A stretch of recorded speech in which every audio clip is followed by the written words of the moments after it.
In this video, I want to tell you about how to use neural networks to do multi-class classification where we may have more than one category that we're trying to distinguish amongst. In the last part of the last video where we had the handwritten digit recognition problem, that was actually a multi-class classification problem because there were 10 possible categories for recognizing the digits from 0 through 9. And so here I want to fill you in on the details of how to do that. The way we do multi-class classification in a neural network is essentially an extension of the one versus all method.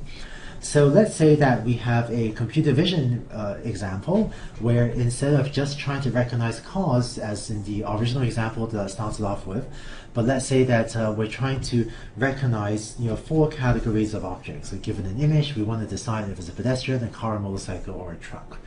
If that's the case, what we would do is we would build a neural network with 4 output units so that our neural network now outputs a vector of 4 numbers. So the output now is actually going to be a vector of 4 numbers. And what we're going to try to do is get the first output unit to classify is the image of pedestrian, yes or no. The second unit to classify is the image of car, yes or no. This unit to classify is the image a motorcycle, yes or no, and this to classify is the image a truck, yes or no. And thus, when the image is of a pedestrian, we would ideally want the network to output 1000. When it's a car, we want it to output 0100. When it's a motorcycle, we get it to, or rather we want it to output 0010, and so on. So this is just like the one versus all method that we talked about when we were describing logistic regression. And here we have essentially 4 logistic regression classifiers, each of which is trying to recognize one of the 4 classes that we want to distinguish amongst. So rearranging the slide a bit, here's our neural network with 4 output units, and those are what we want h of x to be when we have the different images.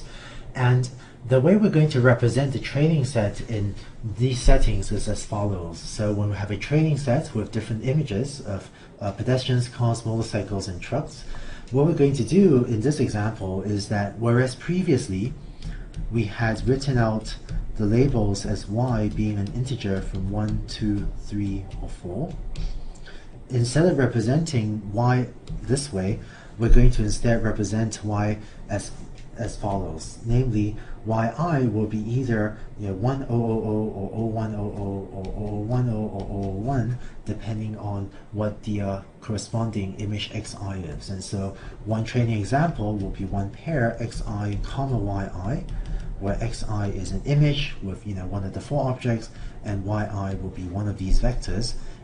And hopefully we can find a way to get our neural network to output some value so that h of x is approximately y. And both h of x and yi, both of these are going to be, in our example, 4-dimensional vectors when we have 4 classes. So that's how you get a neural network to do multi-class classification. This wraps up our discussion on how to represent neural networks, that is on our hypothesis representation.